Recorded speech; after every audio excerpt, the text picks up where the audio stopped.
Nabi menyebutkan awwalu salasatin, 3 orang yang pertama nanti dihisab di yaumil kiamah lalu dicampakkan ke dalam neraka. Yang pertama kata Nabi, orang yang berjihad katanya karena Allah. Di yaumil kiamah dia dibangkit kemudian ditanya, hai fulan, apa dulu yang engkau lakukan? Ya Allah, amalku hebat, dahsyat, tak semua orang bisa buat. Kenapa? Tantangannya berat. Anak bisa menjadi yatim, istri bisa menjadi janda, nyawaku taruhannya ya Allah. Ngapa engkau dulu? Kata Allah, aku berjihad ya Allah. Dalam keadaan senang riang gembira Allah katakan kepadanya, kata kau dusta, kata Allah. Kau katakan kau berjihad karena aku tahu dengan setiap apa yang terlintas di dalam hatimu. Kau berjihad bukan karena aku, tapi engkau berjihad agar disebut pahlawan, mujahid, syuhada. Gelar-gelar itu kan sudah kau dapat dulu di dunia. Hari ini engkau tidak layak untuk dimasukkan ke dalam surga nan mulia. Akhirnya dicampakkan dia ke dalam neraka. Padahal matinya di mana tadi ya Bunda? Matinya di medan jihad. Tapi masalahnya apa? Niatnya bukan karena Allah. Yang kedua siapa? Pecinta ilmu dan pecinta Al-Quran. Allah tanya, hai fulan, apa dulu yang engkau lakukan? Ya Allah, sampai aku menuju negeri yang jauh demi mencari ilmu. Di mana ada kajian aku duduk di situ. Pagi, petang, siang dan malam aku baca, aku hafal Al-Quranmu ya Allah. Oh begitu ya. Ayat Bunda, tak ada tempat yang pantas bagi pecinta ilmu dan Al-Quran melainkan surga. Nabi bersabda, man salaka tariqan yaltamisu fihi ilman sahalallahu lahu bihi tariqan ilal jannah. Siapa yang kakinya mudah melangkah untuk hadir dalam majelis ilmu, Allah akan mudahkan baginya jalan menuju surga. Pecinta ilmu tempatnya surga. Allah perlihatkan surga, senang mereka melihat surga. Dalam keadaan senang riang gembira Allah pun berkata, kata beta kau dusta wahai hambaku. Kau mencari ilmu, menyampaikan ilmu, membaca menghafal Al-Quran, yang itu katamu karena aku. No, enggak, itu bukan karena aku. Aku tahu dengan lintasan hatimu. Kau mencari ilmu, menyampaikan ilmu bukan karena aku, tapi agar disebut orang yang alim. Kau membaca menghafal Al-Quran agar disebut qari, agar disebut hafiz. Gelar alim, gelar qari, gelar hafiz kan dulu sudah kau dapat di dunia.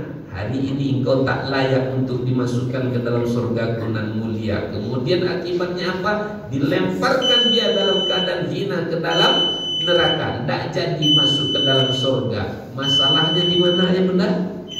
Niatnya. Maka ya Bunda, berusaha kita sekuat tenaga untuk memperbaiki niat kita setiap kita mendekatkan diri kepada Allah dengan amal-amal soleh yang kita suka.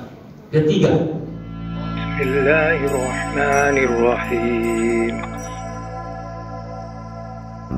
Yang menjadi pembahasan inti kita pagi ini, 17 orang yang amalnya sia-sia di dalam pandangan Allah Subhanahu wa ta'ala. Siapa orang yang telah beramal lalu kemudian amal yang dia lakukan itu tak mendatangkan apa-apa, sia-sia sudah amal yang dia lakukan. Yang pertama, Bunda dimuliakan Allah, orang yang punya penyakit iri dalam hatinya tanpa mau dia untuk mengobatinya. Siapa Bunda? Orang yang iri, itu singkatnya, orang yang iri. SMS orang kita menyebutnya hari ini. Susah melihat orang senang, senang melihat orang susah. Tetangganya yang beli kulkas, dia yang kedinginan. Busuk hati kata orang Pariaman. Berkaitan dengan iri, Nabi SAW bersabda, iyyakum wal hasad, fa innal hasad ta'kulul hasanat kama ta'kulun narul hatab. Hati-hatilah kamu dengan penyakit iri atau dengki, kata Nabi. Kenapa? Karena iri dan dengki itu itu dapat menggerogoti segala kebaikan sebagaimana api yang memakan kayu bakar. Seperti apa iri itu bunda? Api yang memakan kayu bakar. Begitu jelasnya perumpamaan yang Nabi ajarkan kepada kita, api yang memakan kayu bakar. Saya yakin ayah bunda rata-rata banyak yang sudah haji atau setidaknya sudah menunaikan umroh. Yang belum haji, yang belum umroh, mudah-mudahan umur kita dipanjangkan, badan disehatkan, Allah berikan kita harta sehingga kita mampu untuk haji. Amin. Berapa pula ongkos hajinya itu nanti kalau Allah berikan, kita hartakan mudah aja. Tidak usah Bapak Ibu takut dengan ongkos haji yang mahal. Kalau Allah sudah berkehendak, kun fayakun. Nah, ayah bunda yang kami muliakan, bermiqat kita di Bir Ali dari Madinah. Berangkatlah menuju Mekah. Sepanjang jalan bertalbiyah, labbaik Allahumma labbaik, labbaik la syarika laka labbaik, innal hamda wan ni'mata laka wal mulk la syarika lak. Karena baru datang tengok lagi kan, oh macam inilah jalan di Mekah ni ya, jalan di Arab ni ya. Kiri kanan muka belakang yang nampak cuman bukit bebatuan dan kemudian gurun padang pasir. Betul tak ya? Bukit bebatuan, gurun padang pasir. Kata Nabi seperti apa tadi? Api yang memakan kayu bakar. Nampak kayu banyak di situ, ayo benar. Nampak kayu banyak? Tak nampak kayu banyak. Jangankan nengok kayu, cari lidi aja sulitnya minta ampun. Itu kayu-kayu yang ayah bunda tengok di pinggir jalan, itu sengaja ditanam baru-barunya aja. Nah, ayah bunda, maknanya adalah sulit mencari kayu bakar, ya nak? Payah untuk beramal tuh kadang-kadang ayah bunda. Terlebih bagi iman dalam keadaan lemah. Saya ajalah Bapak Ibu, kita tak perlu mencontoh orang lain. Sholat tahajud itu kadang-kadang terasa berat tak sama ayah bunda? Bukan kadang-kadang lagi, selalu berat Ustaz. Dibuat alarm jam 2:30, jam 2:30 lewat 10, 1:30 lewat 20, 1 sampai nanti jam 3:30. Bunyi jam 2:30, nah sebentar lagi lah jam 2:30 lewat 10 lah, ngantuk betul. Bunyi dia jam 2:30 lewat 10, nantilah matikan satu lagi kan masih ada jam 2:30 lewat 20. Ujung-ujungnya sholat subuhnya dah jam 6. Siapa itu? Kadang-kadang saya lah orangnya Bapak Ibu dimuliakan Allah. Berat untuk mengumpulkan amal, karena kadang-kadang letih, kadang-kadang capek, kadang-kadang mata mengantuk. Awak nak beramal juga berat kadang-kadang beramal. Ayah bunda, majlis ilmu ini berat tak? Ada yang merasa berat, ada yang merasa ringan. Tapi saya menengok ayah bunda, kalaulah majlis ilmu itu ringan, mustahil ayah bunda akan tersandar-sandar sampai ke dinding. Kalau majlis ilmu ini ringan, mustahil ayah bunda kepalanya kayak begini. Majlis ilmu itu berat, mengumpulkan amal soleh itu layak. Ayah bunda, bersedekah terasa kadang-kadang berat sekali, apalagi ekonomi dalam keadaan sulit. Perhitungannya begitu elit, payah untuk beramal. Tapi kadang-kadang ayah bunda, dengan segala kesungguhan kita berusaha sekuat tenaga untuk beramal, dipaksakan badan untuk bangun bisa sholat tahajud. Ayah bunda letih, capek, sebenarnya habis subuh mau pulang ke rumah untuk tidur lagi, tapi berusaha bertahan untuk duduk di masjid, hadir dalam majelis ilmu, karena banyak keberkahan dalam majelis ilmu. Setelah mati-matian kita berusaha maksimal dalam beramal, tapi kemudian amal itu sirna sekejap mata. Setelah berusaha mengumpulkan amal soleh, menumpuk kayu bakar sebanyak-banyaknya, diambil di sana, diambil di sini, berusaha. Setelah kayu itu telah terkumpul, tiba-tiba datang api, datang iri, dalam sekejap mata. Bapak Ibu, Nabi tidak mengatakan kayu basah, tapi Nabi menyebutkan kayu bakar. Dalam sekejap mata kayu tadi pun kemudian berubah menjadi abu. Karena apa? Iri. Ayat Bunda, orang gampang iri itu kenapa coba? Orang gampang iri karena dia kurang rasa syukurnya kepada Allah, sehingga dia merasa selalu tidak berkecukupan. Menengok orang dapat nikmat sehingga dia tak kenal kapan lawak macam dia tuh ya, kapan lawak macam dia, ya iyalah dia begini dan begitu dan seterusnya. Sederhananya ayah bunda, semakin banyak keluhmu semakin kurang syukurmu. Semakin kurang syukurmu, semakin iri akan menggerogoti hatimu. Kita ulang sekali lagi ayat bunda. Semakin kurang syukurmu, semakin banyak keluhmu. Semakin banyak keluhmu, semakin iri menggerogoti hatimu. Itu abang si kakak si adik itu kenapa istri abang tuh kok si adik abang tuh dapatnya segitu dia warisannya, kita kok cuma segini loh bang. Iri, dengki. Bahaya tak iri itu? Bahaya. Saking bahayanya iri ayah bunda, maka pembunuhan pertama kali di muka bumi itu terjadi karena apa? Iri. Tak terima Qabil terhadap Habil. Kenapa Nabi Yusuf dicampakkan oleh saudaranya yang 11 orang itu? Karena penyakit iri. Tak terima melihat ayahnya Nabi Yakub, saudara Nabi Yusuf yang 11 orang, tak terima melihat 10 yang iri itu. Yang satunya kan saudara kandungnya. Tak terima melihat ayah mereka Nabi Yakub yang sayang tertumpah kepada Nabi Yusuf. Akhirnya apa? Mereka berkumpul, mereka bangun siasat. Usulan pertamanya bukan Nabi Yusuf itu dicampakkan ayah bunda, tapi usulan pertama yang dimunculkan adalah uqtulu Yusuf, kita bunuh aja Yusuf nih. Lalu setelah berpikir panjang, lalu kemudian datang satu usulan, la taqtulu Yusuf wa alquhu fi ghayabatil jubb. Janganlah kita bunuh Yusuf nih, bahaya nih.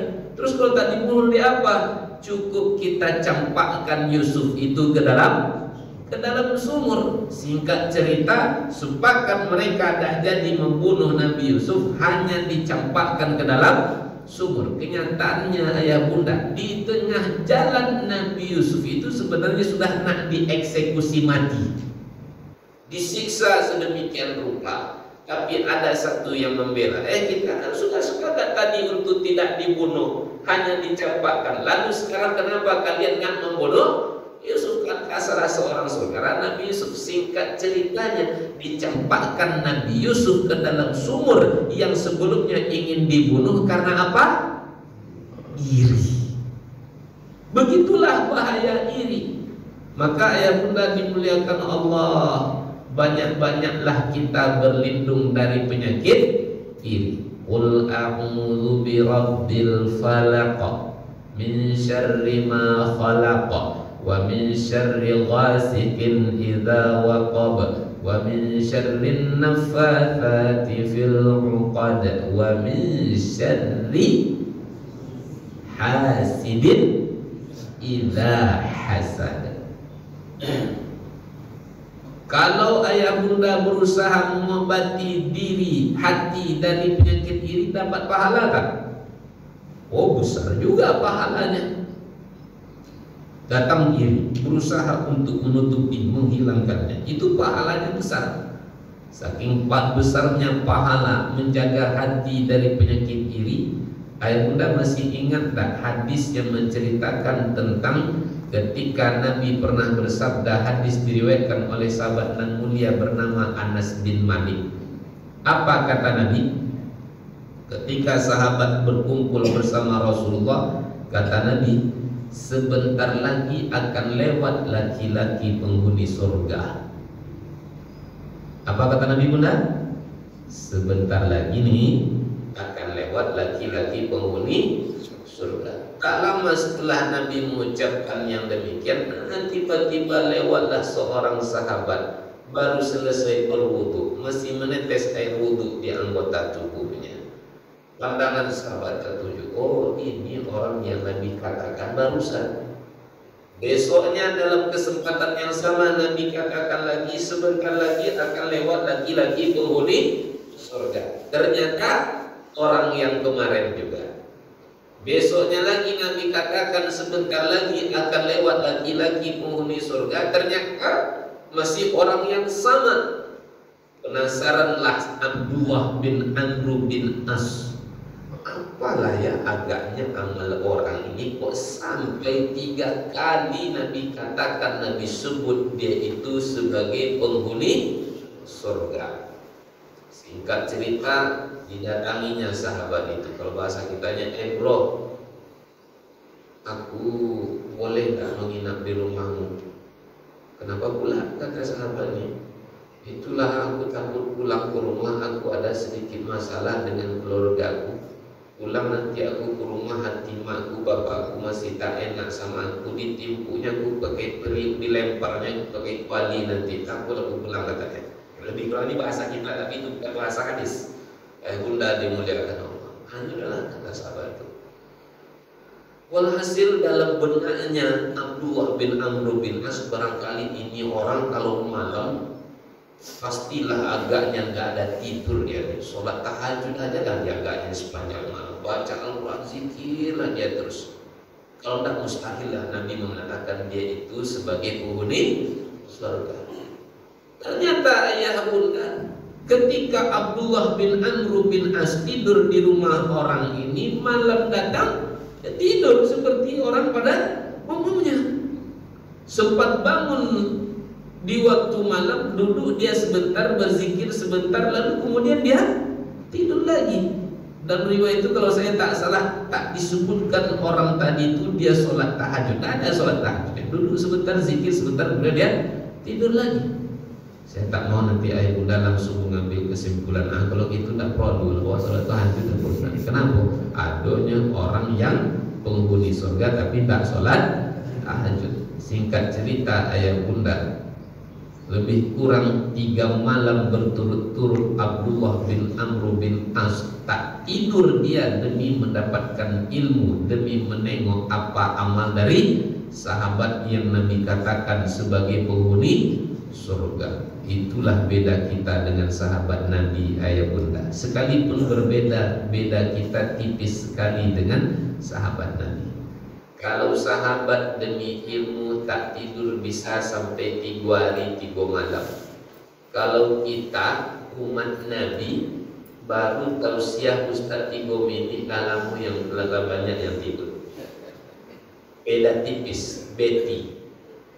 Kalau kita dengan sahabat Nabi, kalau sahabat Nabi sedikit tidur, kalau kita sedikit-sedikit tidur, sedikit-sedikit tidur. Kalau sahabat Nabi sedikit makan, kalau kita sedikit-sedikit makan, sedikit-sedikit makan. Waktu kamu sudah habis, akhirnya dia mau pulang. Sebelum pulang dia bertanya, sebenarnya bang, aku nggak ada masalah dengan ayah ibuku, keluargaku. Hanya saja kemarin bang, Nabi bercakap 3 kali bahwasanya abang itu laki-laki penghuni surga. Apa amal abang sebenarnya bang? Jawab sama Nabi, ya amalku kan kau dah tengok ya. Kita tidur bersama, kau dah tengok. Iyo pulau ya, kata Abdullah bin Amr bin As. Pulanglah dia. Baru selangkah, 2 langkah, 3 langkah meninggalkan rumah sahabat ini, dipanggil dia oleh sahabat ini. Wahai Abdullah ya, sinilah kau kejam. Memang semua sudah kau lihat, tapi ada satu yang kau tak tahu. Apa dianya itu bang? Aku setiap sebelum tidur, aku hilangkan iri dengki yang menggerogoti hatiku. Dan kemudian aku hilangkan dendam. Aku maafkan orang-orang yang menzalimi dan menyakiti aku. dihilangkannya iri diri. Hendak iri dia menengok orang mendapat nikmat.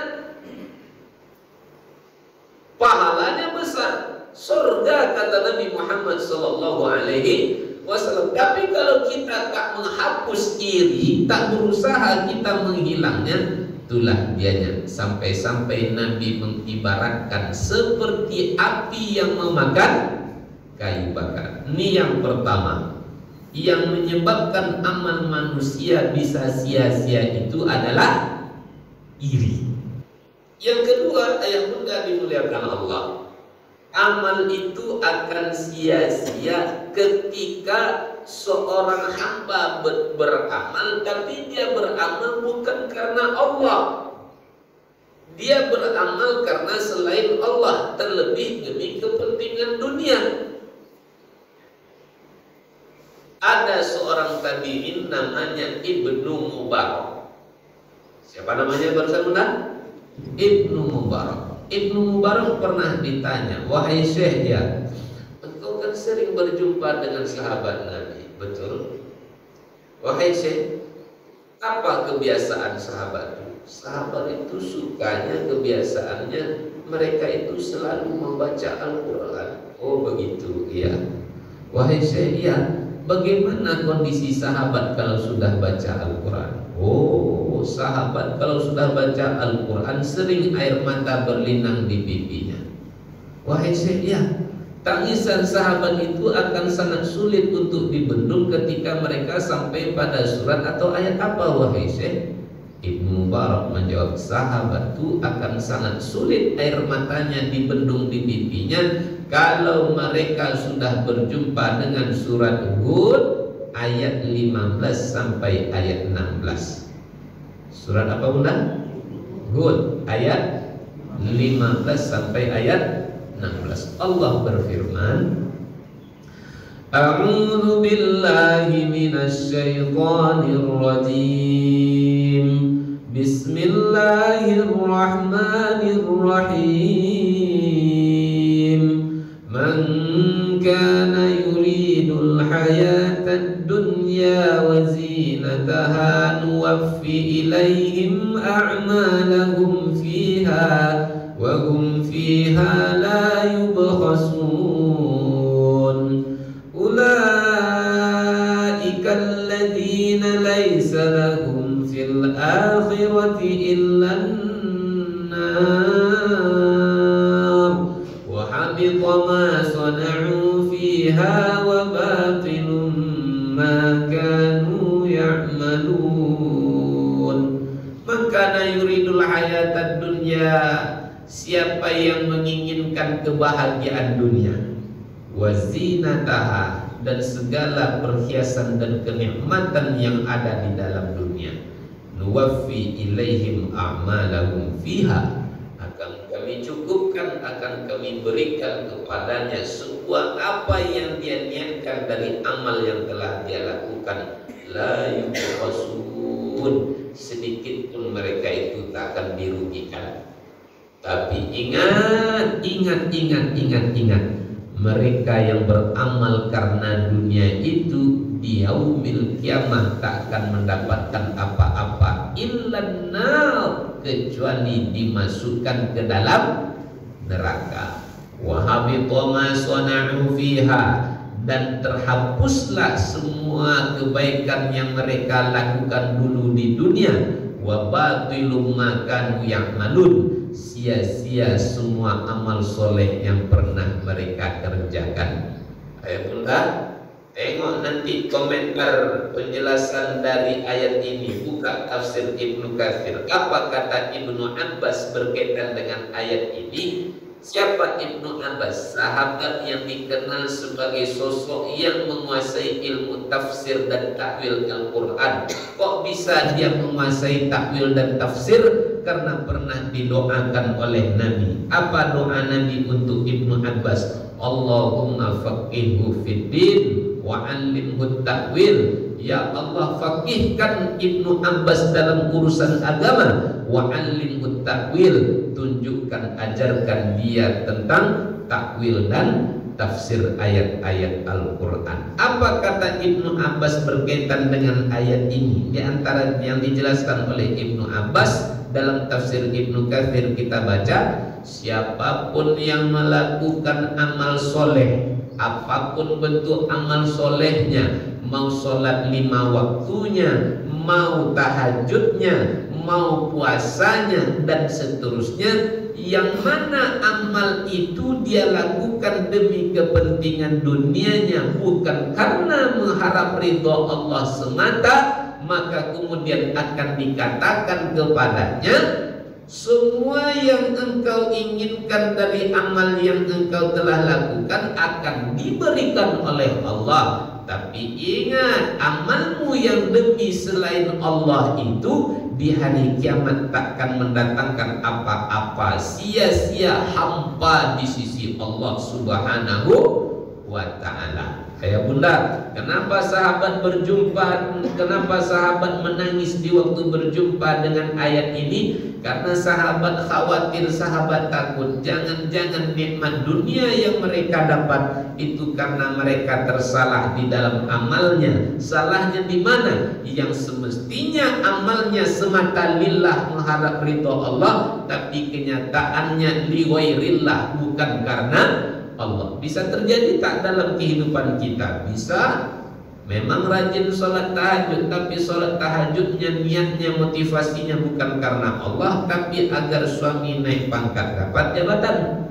Memang rajin sholat duha, tapi sholat duhanya bukan karena Allah, tapi di balik itu sesungguhnya yang dia inginkan agar nanti usahanya semakin maju berkembang, agar dagangannya laris.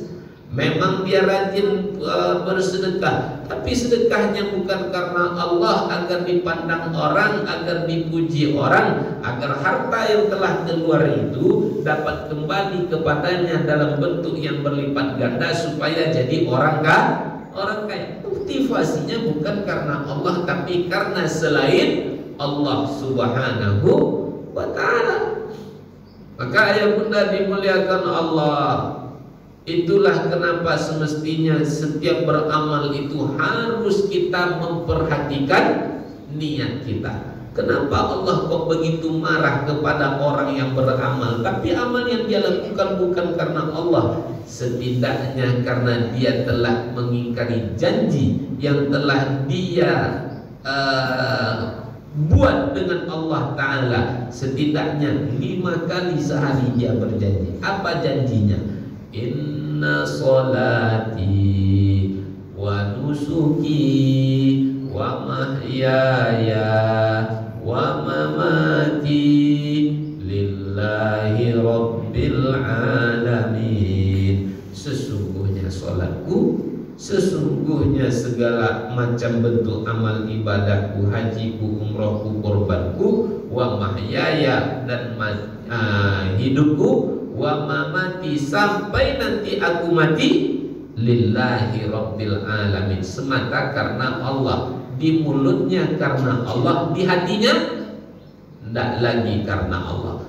Makanya ayah bunda kan tentu masih ingat dengan hadis Nabi yang menjelaskan 3 orang yang pertama yang awal-awal nanti dihisab di yaumil kiamah, lalu kemudian dia dilemparkan dalam keadaan hina ke dalam neraka. Yang 3 itu kata Nabi bukannya pezina, bukannya peminum khamar, bukannya para koruptor. Terus siapa? Nabi menyebutkan awwalu salasatin, 3 orang yang pertama nanti dihisab di yaumil kiamah lalu dicampakkan ke dalam neraka. Yang pertama kata Nabi, orang yang berjihad katanya karena Allah. Di yaumil kiamah dia dibangkit, kemudian ditanya, hai fulan, apa dulu yang engkau lakukan? Ya Allah, amalku hebat, dahsyat, tak semua orang bisa buat. Kenapa? Tantangannya berat. Anak bisa menjadi yatim, istri bisa menjadi janda, nyawaku taruhannya ya Allah. Ngapa engkau dulu? Kata Allah, aku berjihad ya Allah. Oh begitu ya. Ayat bunda, orang sampai dia mati di medan jihad, apa balasan bagi orang yang mati di medan jihad? Orang yang mati di medan jihad disebut dengan syahid. balasan bagi syahid. Nabi katakan asy-syahidu laisa lahu jaza illa jannah. Orang yang mati syahid tak ada balasan baginya kecuali surga. Allah perlihatkan surga, senanglah dia. Dalam keadaan senang yang gembira, Allah katakan kepadanya, kadzabta, kau dusta, kata Allah. Kau katakan kau berjihad karena aku tahu dengan setiap apa yang terlintas di dalam hatimu. Kau berjihad bukan karena aku, tapi engkau berjihad agar disebut pahlawan, mujahid, syuhada. Gelar-gelar itu kan sudah kau dapat dulu di dunia. Hari ini engkau tidak layak untuk dimasukkan ke dalam surga nan mulia. Akhirnya dicampakkan dia ke dalam neraka. Padahal matinya di mana tadi ya Bunda? Matinya di medan jihad. Tapi masalahnya apa? Niatnya bukan karena Allah. Yang kedua siapa? Pecinta ilmu dan pecinta Al-Quran. Allah tanya, hai fulan, apa dulu yang engkau lakukan? Ya Allah, sampai aku menuju negeri yang jauh demi mencari ilmu. Di mana ada kajian aku duduk di situ. Pagi, petang, siang dan malam aku baca, aku hafal Al-Quranmu ya Allah. Oh begitu ya. Ayat Bunda, tak ada tempat yang pantas bagi pecinta ilmu dan Al-Quran melainkan surga. Nabi bersabda, man salaka tariqan yaltamisu fihi ilman sahalallahu lahu bihi tariqan ilal jannah. Siapa yang kakinya mudah melangkah untuk hadir dalam majelis ilmu, Allah akan mudahkan baginya jalan menuju surga. Pecinta ilmu tempatnya surga. Pecinta Al-Quran, iqra'ul Quran fa innahu ya'ti yaumal qiyamati syafi'an li ashabihi. Bacalah Al-Quran olehmu, kata Nabi, karena Al-Quran akan datang di yaumil qiyamah sebagai pemberi syafaat bagi yang membacanya. Allah perlihatkan surga, senang mereka melihat surga. Dalam keadaan senang yang gembira, Allah pun berkata, kadzabta, kau dusta wahai hambaku. Kau mencari ilmu, menyampaikan ilmu, membaca, menghafal Al-Quran, yang itu katamu karena aku. No, enggak, itu bukan karena aku. Aku tahu dengan lintasan hatimu. Kau mencari ilmu, menyampaikan ilmu bukan karena aku, tapi agar disebut orang yang alim. Kau membaca, menghafal Al-Quran agar disebut qari, agar disebut hafiz. Gelar alim, gelar qari, gelar hafiz kan dulu sudah kau dapat di dunia. Hari ini engkau tak layak untuk dimasukkan ke dalam surga nan mulia. Kemudian akibatnya apa? Dilemparkan dia dalam keadaan hina ke dalam neraka. Tak jadi masuk ke dalam surga. Masalahnya di mana ya Bunda?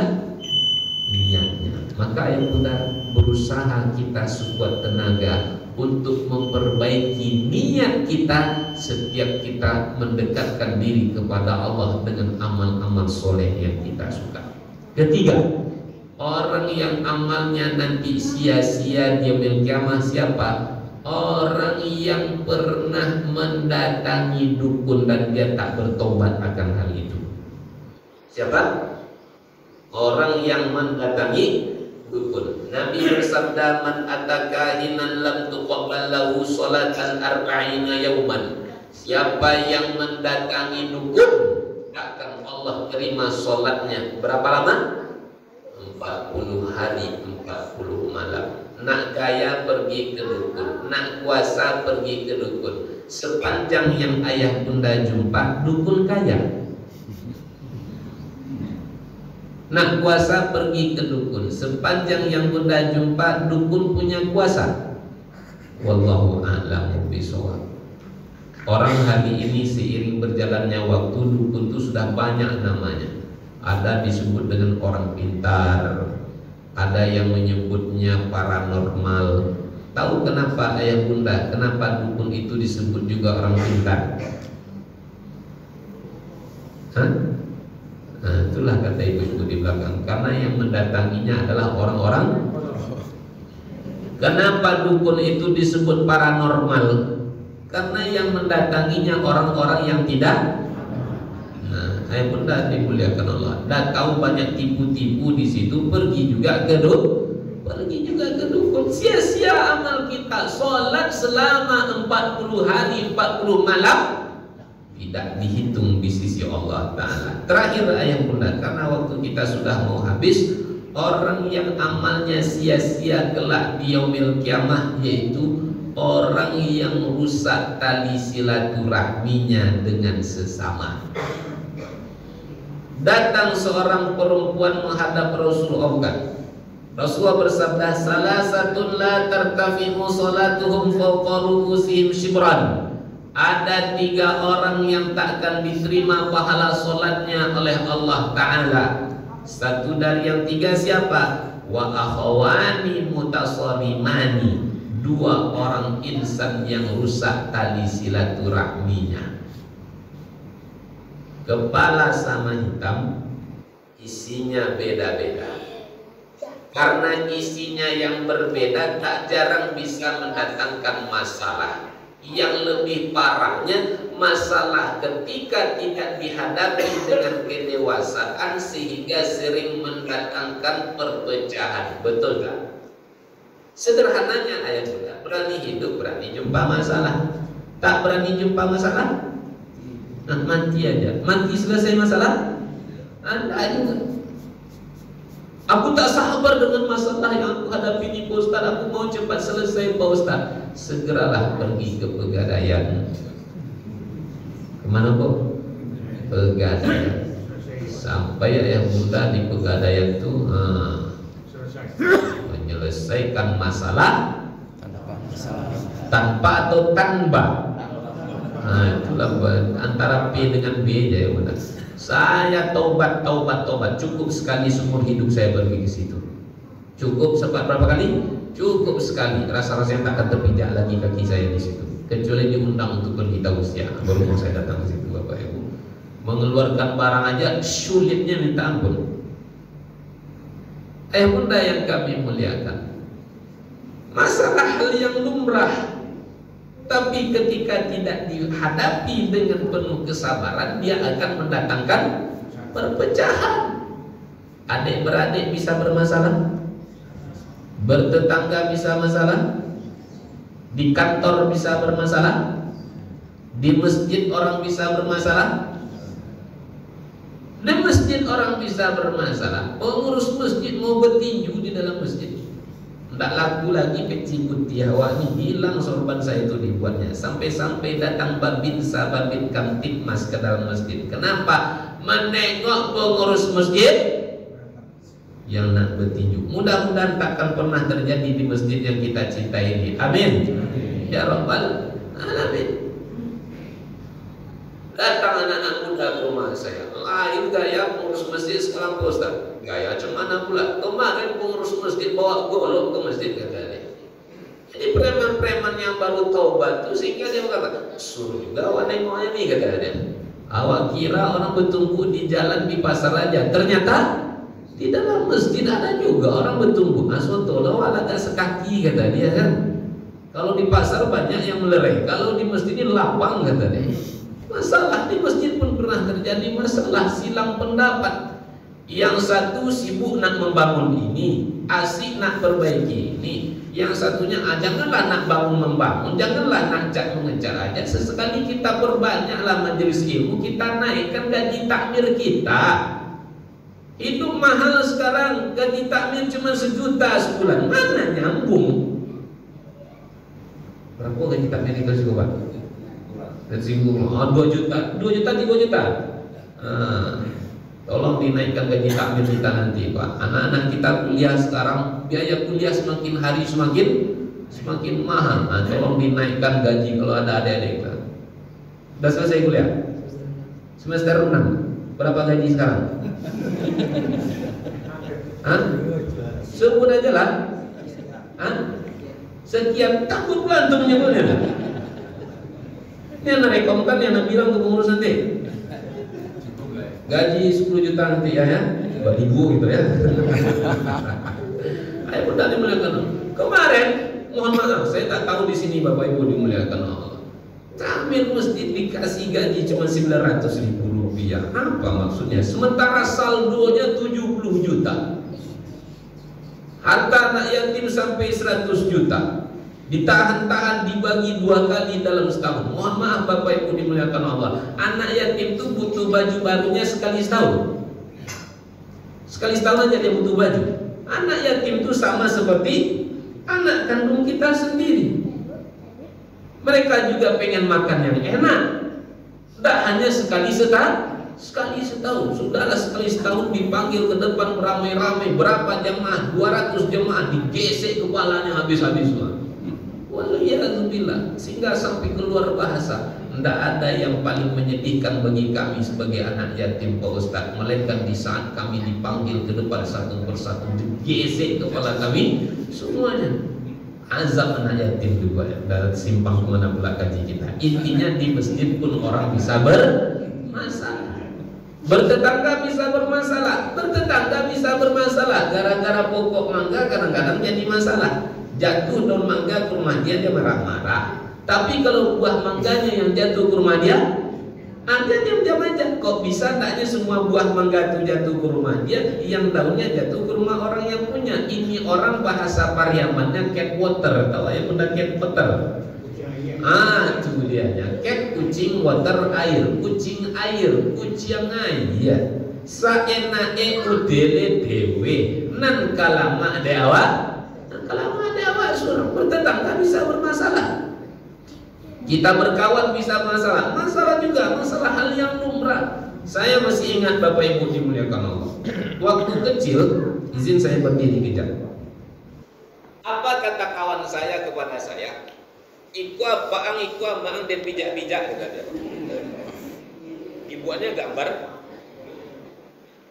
apa amang dan bijak-bijak. Bapak Ibu, betul bapak saya dibijaknya? Betul mak saya dipijak. Itu kan gambaran dia menghina, mencemooh saya. Hitam saya bertumbuh dengan dia. Memang agak besar badannya sedikit. 10 kepukulan dia ke kepala saya, agak 7 dari saya takkan masuk ke kepala dia. Tapi sekalipun berantem sampai hijau-hijau, paling lama 3 hari main lagi. Jadi jangan sampai kita kalah karena imannya anak-anak. Adik-beradik bisa bermasalah tak? Bisa juga. Naji dan kanpai kumanya Ustaz. Haram dan kanpai minta mahakannya. Naji je, haram je. Adik-beradik tak bertegur sapa 15 tahun lamanya terjadi. Kalau ayah bunda mau videonya, satu video yang sempat tersimpan oleh saya, adik-beradik tak bertegur sapa 5 tahun lamanya. Kalau yang langsung cerita kepada saya berapa tahun tadi? 15 tahun. Yang punya videonya 5 tahun.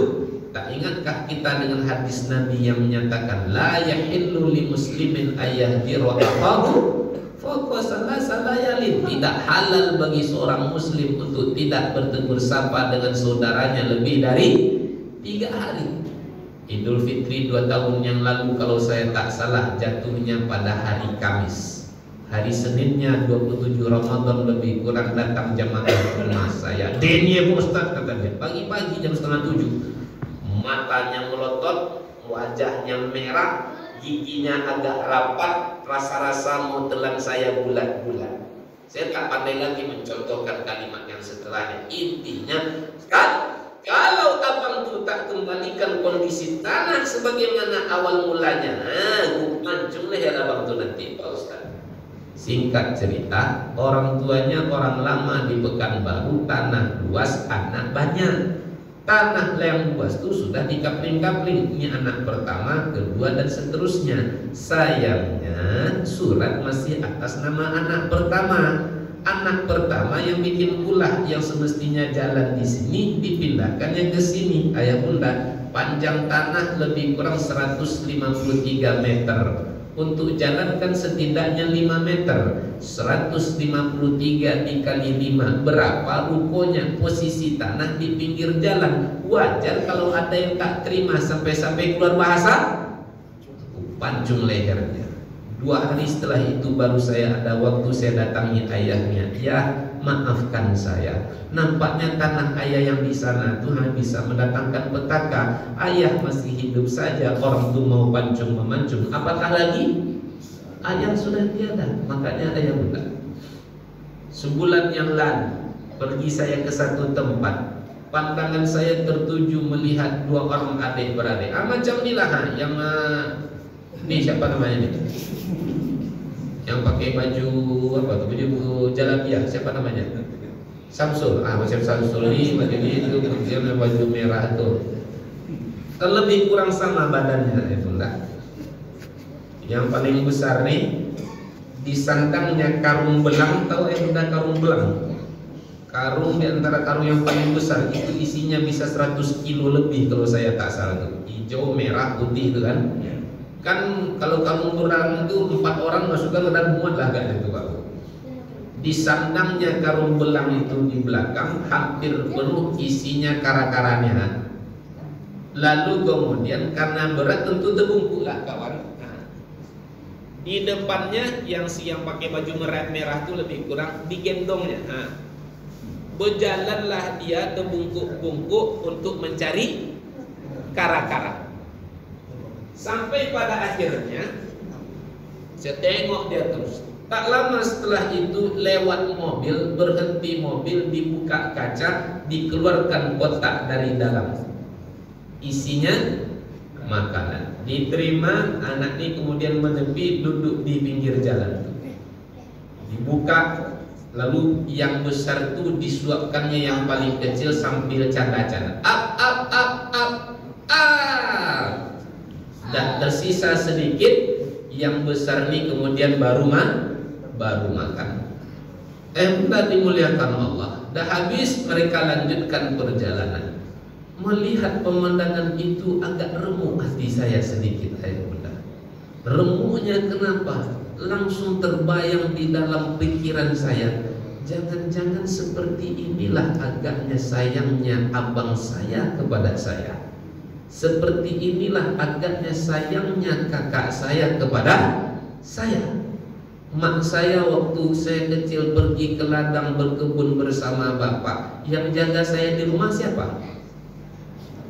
Abang dan kakak saya. Waktu makan yang menyuapkan saya, yang menanakkan saya siapa? Abang dan kakak saya.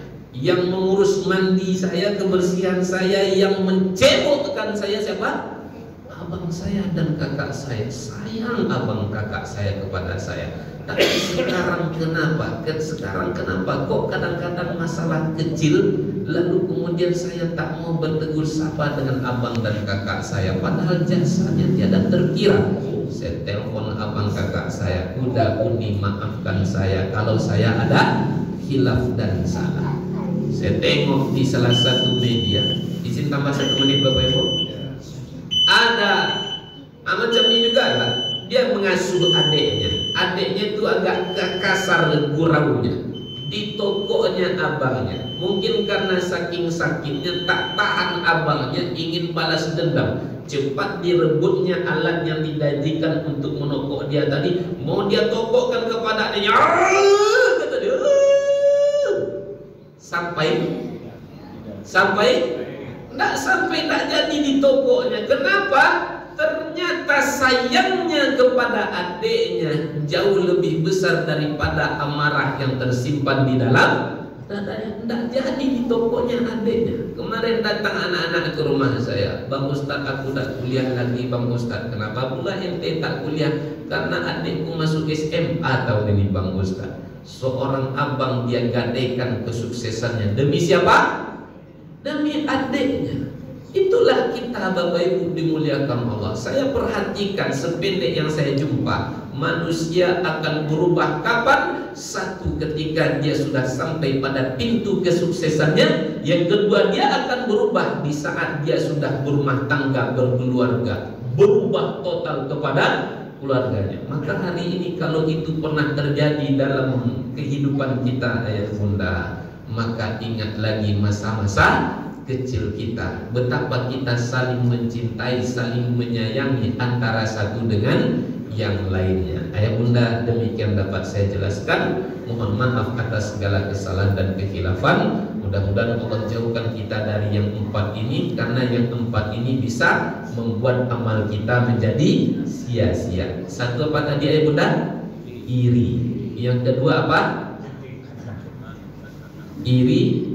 Yang kedua, beramal karena selain Allah. Yang ketiga, mendatangi dukun, yang keempat rusaknya tali silaturahmi antar sesama. Semoga Allah jauhkan kita dari yang buruk-buruk, Allah mudahkan kita kepada yang baik-baik, dan Allah mampukan kita untuk itu.